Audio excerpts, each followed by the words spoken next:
ഒരാൾ വിവാഹം കഴിഞ്ഞിട്ട് അയാൾക്ക് 10 വർഷം കഴിഞ്ഞിട്ടാണ് ഒരു കുഞ്ഞുണ്ടാകുന്നത്. അപ്പോൾ ആ കുഞ്ഞ് ജനിക്കുന്ന സമയത്ത് അയാൾ ഗൾഫിലാണ്.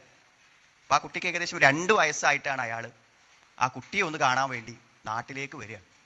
അപ്പോൾ നാട്ടിലേക്ക് വന്ന് എയർപോർട്ടിൽ ഇറങ്ങി അയാൾക്ക് എയർപോർട്ടിൽ നിന്ന് തന്നെ കുട്ടീനെ കാണിച്ചു കൊടുക്കാൻ വേണ്ടി എയർപോർട്ടിൽ നിന്ന് കൂട്ടാൻ വന്ന ആളുകൾ കുട്ടിയുമായിട്ടാണ് വന്നിരുന്നത്.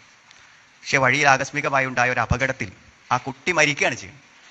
അങ്ങനെ എയർപോർട്ടിൽ ഇറങ്ങി ആ കുട്ടി മരിച്ച കുട്ടിയെയാണ് ആശുപത്രിയിൽ പോയിട്ട് പിന്നെ അദ്ദേഹം കാണുന്നത്.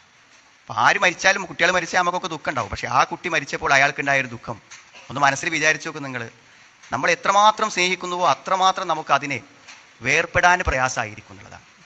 ഞാനിത് പറയാനുള്ള ഒരു കാരണം എന്ന് പറഞ്ഞാൽ നമുക്കെല്ലാവർക്കും മനുഷ്യൻ എന്ന നിലയ്ക്ക് നമുക്കെല്ലാവർക്കും ദുനിയാവിനോടൊരു ഭയങ്കര സ്നേഹമാണ്. മനുഷ്യൻ്റെ ഭൗതിക ജീവിതത്തോടുള്ള സ്നേഹം എത്രമാത്രമാണ് എന്ന് ചോദിച്ചാൽ അതിന് അളവുകോലുകളില്ല, മാനദണ്ഡങ്ങളില്ല. അത്രമാത്രം ഇഷ്ടമാണ് മനുഷ്യന് തൻ്റെ ദുനിയാവിനോട്. അത്ര ഇഷ്ടമുണ്ട്. അയാളുടെ ഒരു പ്രശ്നം എന്താ വെച്ചാൽ നമുക്ക് മരിക്കാൻ കഴിയൂല. ചില ആളുകൾ ഈ മരണം വരുമ്പോൾ ദേഷ്യം പിടിക്കുന്ന ആൾക്കാരുണ്ട്. ഭയങ്കര മാരകമായ രോഗങ്ങളൊക്കെ വന്നിട്ട് മരിക്കുമെന്ന് തോന്നുമ്പോൾ അവരെന്ത് ചെയ്യും? ആകെ ദേഷ്യപ്പെടും. എല്ലാറ്റിനോടും ഭയങ്കരമായ ദേഷ്യവും പ്രതിഷേധവുമായി. എത്രമാത്രം വെച്ചാൽ നമ്മളൊക്കെ മരിക്കുമ്പോൾ എൻ്റെ ഒരു കുട്ടിനെ കാണണം, അല്ലെങ്കിൽ ഒരു പേരക്കുട്ടിനെ കാണണം എന്നൊക്കെ പറയാം. ഇങ്ങനത്തെ ആളുകൾ എന്താ പറയാ അറിയും? നിങ്ങൾക്ക് കാണണ്ട, എൻ്റെ മുന്നിൽ കൊണ്ടുവരണ്ട അറിയും. എന്താ പറയാൻ കാരണം എന്ന് വെച്ചാൽ അവർക്ക് പ്രതിഷേധമാണ്. ഇതൊക്കെ ഇട്ടെറിഞ്ഞു പോകുന്നതിൻ്റെ അതിശക്തമായ പ്രതിഷേധം. അപ്പോൾ വല്ലാതെ ദുനിയാവിനെ സ്നേഹിച്ചു. അതുകൊണ്ടാണ് ഇസ്ലാമികമായ ഒരു കാഴ്ചപ്പാടിൽ നമ്മൾ ദുനിയാവിനെ സ്നേഹിക്കണതിന് പ്രശ്നമൊന്നുമില്ല. കാരണം നമ്മൾ അങ്ങനെയല്ലേ പ്രാർത്ഥിക്കല്. പക്ഷെ എങ്കിലും എന്താ വെച്ചാൽ നമ്മൾ കുറച്ചൊരു അകലത്തിൽ, ദുനിയാവിൻ്റെ കാര്യത്തിൽ ചെറിയ അകലത്തിൽ നിൽക്കാത്ത ഒരുത്തിന് തൻ്റെ ദീനിനോട് ഒരിക്കലും എന്ത് ചെയ്യാൻ പറ്റില്ല? നിങ്ങൾ ഒരാഭിമുഖ്യം പുലർത്താൻ ഒരിക്കലും പറ്റൂല. ദുനിയാവിനോട് ഭയങ്കരമായ ഇഷ്ടം ഉണ്ടാവുമ്പോൾ അങ്ങനെയാണ്. അതുകൊണ്ട് വിശുദ്ധ ഖുർആൻ നോക്കിയാൽ നമുക്ക് കാണാൻ പറ്റും, കുറേ ദുനിയാവിൻ്റെ ഉദാഹരണങ്ങളെ കുറിച്ച് പറയുന്നുണ്ട്.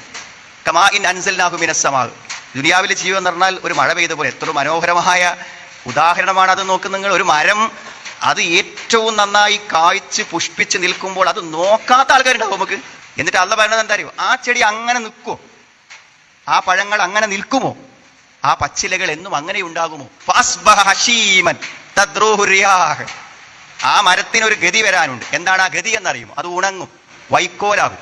എന്നിട്ട് ആ മരത്തിലുള്ള വസ്തുക്കൾ എന്ത് ചെയ്യുന്ന നിങ്ങൾ അതിങ്ങനെ കാറ്റത്ത് ധൂളികളായി പാറിപ്പറക്കും. അള്ള ജീവിതത്തെ എൻഡിങ്ങളി ഹയാത്തിനെ കുറിച്ച് പറയുന്ന ഉദാഹരണമാണിത്. നമ്മളാ യുവത്വം ചെറുപ്പക്കാലൊക്കെ ഇങ്ങനെ കാണുമ്പോൾ എന്താ നമ്മളെ കാണുന്ന ആളുകൾ അസൂയപ്പെട്ട് നോക്കും.